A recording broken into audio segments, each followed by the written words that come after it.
রেসিপির জন্য কলার পাতা করলাম অবশেষে চুরি। আজকের রেসিপি ফাটাফাটি হবে না কয়ের জুড়ি। আচ্ছা, কলা গাছ থেকে কলা চুরি করলে তো পাপ হয়, তো কলার পাতা চুরি করলেও কি পাপ হবে? আচ্ছা, সেটা তোমরাই বলো। তো প্রথমেই কলার পাতাটা পরিষ্কার করে ধুয়ে নিলাম। তো এবার মূল রেসিপির ভিতরে ফিরে যাচ্ছি। আমার এখানে লাগছে একটা আলু কুচি, নিয়ে নিলাম পেঁয়াজ কুচি, দিয়ে দিলাম কিছু পরিমাণ মতো কাঁচা ঝাল, আর দিচ্ছি আদা রসুন বাটা, দিয়ে দিলাম পরিমাণ মতো লবণ আর হলুদ। এবার তোমার আঙুলে কতটা শক্তি আছে সেটাই প্রমাণ করার পালা। ভালো করে চটকে নিতে হবে। দিয়ে দিলাম পরিমাণ মতো তেল।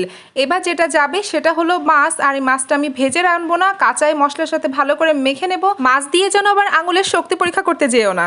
তো এই যে সবকিছু মাখানো হয়ে গেছে, এবার কলার পাতাটা একটা কড়াইতে ভালো করে বিছিয়ে দিয়ে দিলাম মাছ আর আলু যেটা মেখে রেখেছিলাম সেটা, দিয়ে দিলাম সামান্য একটু জল। আমি তো মাছের এই চচ্চড়িতে তেমন কোনো ঝোল রাখবো না, এর কারণে কিন্তু জলের পরিমাণটা অনেকটা কম দিয়েছি। তো তোমরা যদি একটু ঝোল ঝোল খেতে পছন্দ করো তাহলে কিন্তু জলের পরিমাণটা একটু বাড়িয়ে দিও। এবার মাঝে মধ্যে আলতো আলতো করে একটু নাড়াচাড়া করে দিতে হবে। রান্না প্রায় শেষ। দিয়ে দিলাম উপর থেকে একটু কাঁচা সরিষার তেল। এবার নামিয়ে নিলাম। গরম ভাতের সাথে কলা পাতার ভিতরে মাছের এই চচ্চড়িটা খেতে ভীষণই মজা।